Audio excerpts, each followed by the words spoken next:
How's everybody doing? Today we are going to be going over together the top 10 most expensive Magic the Gathering cards in the Mirage expansion of 1996. Now, part of the reason that I'm making these is because I decided to look through all of the different sets in Magic's history and look at what are the most expensive, what are the most notable cards, so that when I'm looking at collections, I can better assess, how much is this collection worth. And so I figured as I'm doing this, why not also create videos and spread the knowledge throughout the internets? So, dust off your shoeboxes, folks, and look for the cards with the little tree symbol in the side, and cross your fingers that you have some of the cards on this list. So number 10, we have Mystical Tutor. So this is a 1 blue mana instant, which reads, search your library for an instant or sorcery, reveal it, shuffle your library, and put the card on top of it. So very, very powerful effect. The wording on the card is a little bit different, but they've kind of changed and simplified it since. I think this card should, or maybe not should, but would have been higher on this list if it wasn't for the fact that it is banned in Legacy and Vintage, I believe. So that's probably the reason that isn't higher. It's a very powerful effect. It's very useful in Commander. It's just another tutor, and it can be easily used to fetch, say, Demonic Tutor. So you play Mystical Tutor, find Demonic Tutor as your sorcery, and then the next turn you draw it, and use Demonic Tutor to find any card in your deck. So it's very useful, very versatile. Surprisingly, only $6. So, the cheapest of the tutor cycle, I believe, the cheapest of the tutor cycle in Mirage. And also another thing to note is that these prices are in US dollars, and generally for near mint cards. So if your cards are extremely damaged, I'm sorry to say they won't be worth as much. So number 9 on this list is one that confused me a little bit, and I'm hoping that some people can shed light about this in the comments. Maybe somebody can kind of figure out why this card has recently spiked in value. I can't figure it out. This has been a $1 cheap bin rare for the longest time. And yeah, recently it just spiked up, and so let me just read you what the card does. Teferi's Isle is a legendary land with phasing, and it comes into play tapped. So right off the bat, you're playing this land, you can't use it because it comes into play tapped. The next turn it phases out, so you can't use it for another turn, and you have to wait until your third turn to actually use this card. And then after that, you can only use it once every second turn. So, and I mean, sure it seems powerful to add 2 blue mana. That's what it taps for instead of 1 like a regular island, but just for all the drawbacks, it just doesn't seem worth it. And I really can't think of a good use for this card. Maybe in some niche combo decks or commander decks, not really sure, but if anybody can tell me in the comments, would definitely really appreciate that, because I am curious. Maybe this is just weird reserve list speculation. Oh yeah, I should mention too that when I put a star next to the number, it means that it is a reserve list rare. And this card comes in at about $6.50 currently. So, maybe liquidate these quick if you have them, because I don't see why they're worth anything. Yeah, and this is just reminding you that the star there means it is a reserve list rare. This card, a little bit more deserving of its spot at number 8 on this list, is Xyrillion of the Claw. It is a legendary Viashino Shaman, so not written on the card, but has since been changed to legendary Viashino Shaman.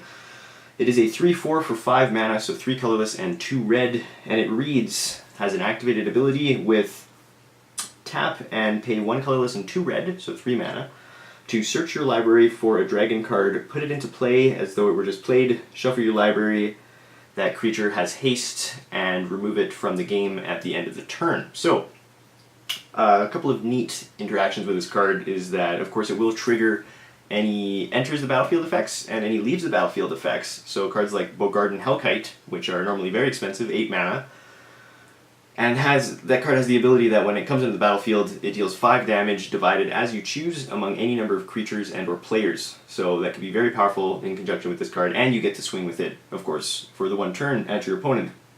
Another really cool combo with this card is a card called Sundial of the Infinite, which is a, how should I say it? It's a 2 mana artifact, and you can pay 1 and tap it. I believe, could be wrong, it's not something like that. But anyway, it's a repeatable effect that allows you to end the turn. So basically what you can do is find a dragon. When the ability triggers at the beginning of the end step, you can activate the Sundial in response to end the turn prematurely before the ability has a chance to resolve, meaning that you get to keep your dragons, so you can essentially have a repeatable dragon tutor with this combo that will amass you a dragon army, which seems pretty awesome in Commander to me. So this card, very well deserved, is $7.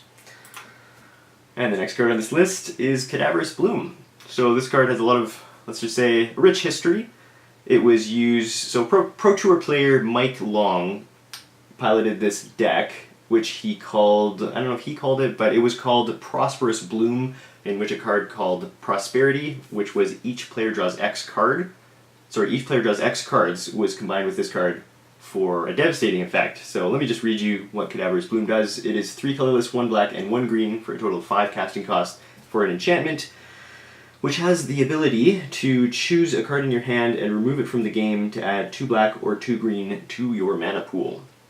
So, seems like a really weird effect at first, especially if you haven't seen this card before. It doesn't seem like it would be too powerful. You'd think, well, by turn 5 or by the time I have 5 mana, do I really want to be exiling more cards just to get a few more mana? But it is definitely the combo potential that makes this card worth its beans, so to say. And so you just think if you have a card that allows you to draw cards for mana, then say you have 4 cards in your hand and 5 mana, you'd be producing 13 mana, cast Prosperity, you draw 12 cards. Now, if you draw another Prosperity, you have 22 more mana, you can draw 21 more cards, and you can imagine the absurdity of that. And that's not exactly what the deck did. I mean, the deck was a lot more elegant than that, and it had a lot more ways to generate mana and sort of thin out the deck, but that's just sort of the general gist. So you can see why this card is very powerful when used in conjunction with other cards. And then to finish off the game with some type of X spell where you can convert mana into damage and deal just a lethal blow to your opponent. This card comes in at only about $7 right now. It is a reserve list rare, so it does seem like a little bit of a low price for such a famous card. Hall of Gemstone comes in at number 6. This is a really awesome card at 1 colorless and 2 green for a total casting cost of 3. This is a very underrated card in my opinion. It is a world enchantment, which is kind of really cool and a little piece of Magic history right in itself. They don't really print world enchantments anymore, but basically what world enchantments were was, I'm pretty sure, as far as I know, you play a world enchantment, and then if any other player plays another world enchantment, could be any different world enchantment, doesn't matter, then it will replace the other world enchantment, and the previous one will go to the graveyard. It's kind of like there can only be one world enchantment. So that's a really cool mechanic and little piece of history. The card reads, during each player's upkeep, that player chooses a color. Until the end of the turn, each mana-producing land produces mana of the chosen color instead of its normal color. And this seems like a bit of a strange effect, but let me just explain a few of the things that it does. So, first of all, it will prevent most counter spells, because interestingly, and instant speed effects that your opponents want to play on your turn. Interestingly, it affects all mana-producing lands, not just your own. So if I say on my... Is it on my upkeep? Yeah, so if I on my upkeep say I choose green, then that means that all lands tap for green. So all of your opponent's islands are also going to tap for green, which means that they ain't countering your shit. I mean, unless they have some other way to produce mana, but it's definitely is going to stop a lot of counter magic from happening in casual games, which is very powerful. And then secondly, it completely nerfs multicolored decks, because you essentially can't play multicolored cards unless you have another way to produce mana, because you can only produce 1 color of mana per turn. So if you have, say, a blue-white spell, costs 1 blue and 1 white, you just straight up won't be able to cast it, which is, it's a very odd card to have in green, because it's very controlling, is something that you'd expect to see more so in blue. So it's very, very, very interesting effect for that reason, and I think it would be very powerful in EDH and would prevent a lot of players from even playing their commanders. And this card comes in at about $12, getting past the 10s here, so, maybe trade a card for a ticket to the movies, maybe not quite, but we're getting there. At number 5 on this list is not a reserve list rare, for once, is a uncommon actually. It says Worldly Tutor, and it's just a generally awesome card. So it's 1 green mana for an instant, and it reads, search your library for a creature, reveal the card, shuffle your library, and put the card on top. So it's very similar in workings, I guess, to Mystical Tutor. Except in this case, it finds a creature and is not banned, I don't believe, in any formats. Correct me if I'm wrong. Worldly Tutor is obviously awesome in Commander, which you can just add a little bit more consistency to your deck. You can see here, it didn't used to be worth its current price, which I'll show you now, of $16. Don't know if you can see that on the camera if it's focusing, but there's a $5 price tag on this that I guess I never took off. So it's kind of cool to note that this card has obviously gone up a lot in value to $16 as of right now. And the next one at number 4 on the list comes at, Enlightened Tutor. So very similar effect to Worldly Tutor.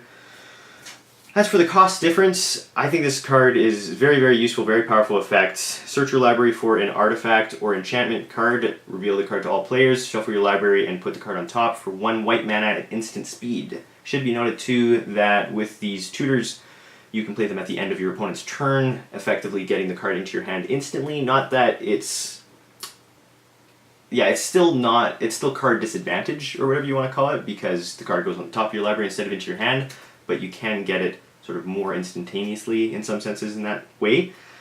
The ability to find artifacts or enchantments on a tutor is also something that I find very interesting, and I think that, correct me if I'm wrong, but I can't really think of any other tutors that find artifacts or enchantments. Idyllic Tutor finds enchantments only. A lot of other white tutors, they Lost Oromancers, Academy Rector, they only find enchantments. So very interesting that this can find artifacts or enchantments. And I think artifacts are used in a lot of combos.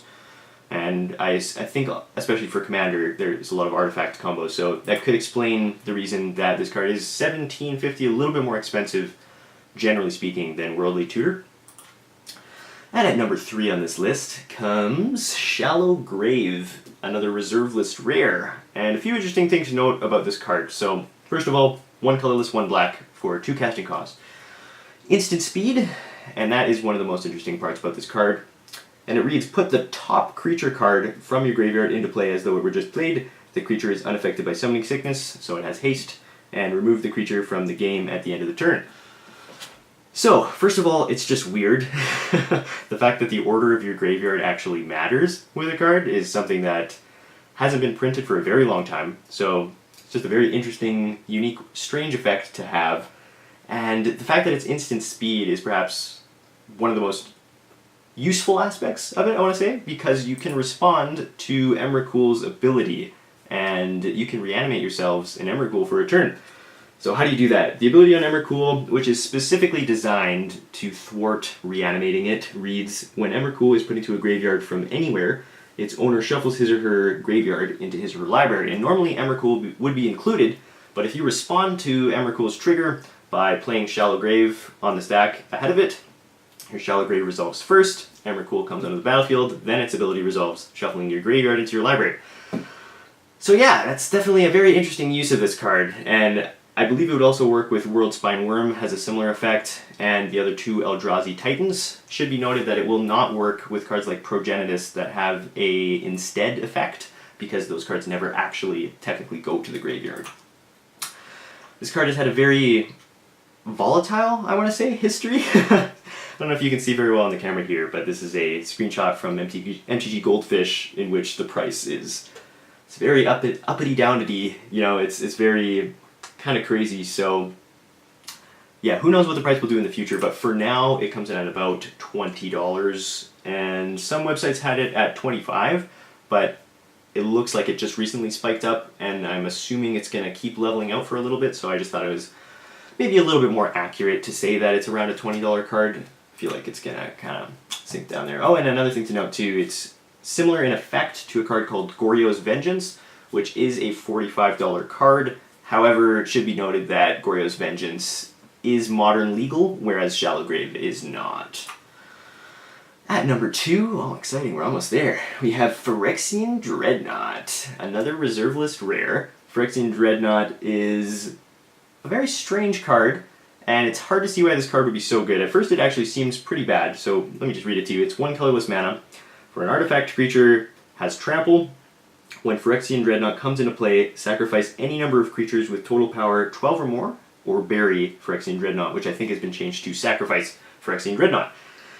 And it's a 12/12, so basically you're taking a bunch of creatures and conglomerating them into one big creature. And so most people would shake their heads and think, well, that doesn't seem like a wise choice to do with your creatures, to put all your eggs in one basket that way and then risk just a single kill spell destroying technically your entire army or, you know, a bunch of your creatures. It doesn't seem like a good idea, but the reason is, or I think one of the main reasons, is because of a famous 2-card combo involving the card Stifle from the Scourge expansion, which is a 1 blue mana instant and reads counter target activated or triggered ability. So now for 2 mana, you can effectively have a 12/12 trample with no drawback on turn 1. So what you do is you play Phyrexian Dreadnought, and in response to its triggered ability, you play Stifle, which counters it and leaves you with the devastating creature on the board. And you could even get this out on turn 1 if you have, say, an island and you exile a Elvish Spirit Guide from your hand. So definitely a really powerful card for casual, and I don't know if this card is used competitively or not, but still it comes in at 45 buckaroons at number 2. So definitely awesome news if you do have this card. And at number 1, we have Lion's Eye Diamond. Probably not a surprise for many of you who are familiar with this card, as it is very, very powerful. And I think it is a bit of a testament to just the raw power of Black Lotus. So let me just read it to you. It's a 0 mana artifact, and it has the ability that you can sacrifice it, and you have to discard your entire hand to get the same effect as Black Lotus, which is to add 3 mana of any one color to your mana pool. So even with such a huge drawback, like discarding your entire hand to get its effect, it's still an incredibly good card and is the most expensive card in the Mirage expansion, which, you know, just goes to show you how powerful Black Lotus really is. So yeah, try and guess. If you don't know how much it costs, try and guess and see if you're right. Before I show you the price, I'll just go over a couple of interesting combos with this card. So Ariok Salvagers, I don't know if I'm pronouncing that 100% right. Ariok, I don't know. But anyway, this card has an ability which you can pay 1 colorless and 1 white mana, so 2 mana, to return target artifact card with converted mana cost 1 or less from your graveyard to your hand. So this combo is pretty self-explanatory. You play the Lion's Eye Diamond, you crack it for 3 white mana, return it to your hand with the Ariok's ability. Then you have 1 extra mana, play it again, crack it, then you have 4, return it to your hand, now you have 2, you know, etc., etc. Do that for infinite mana, and then you can have infinite mana of all colors as well.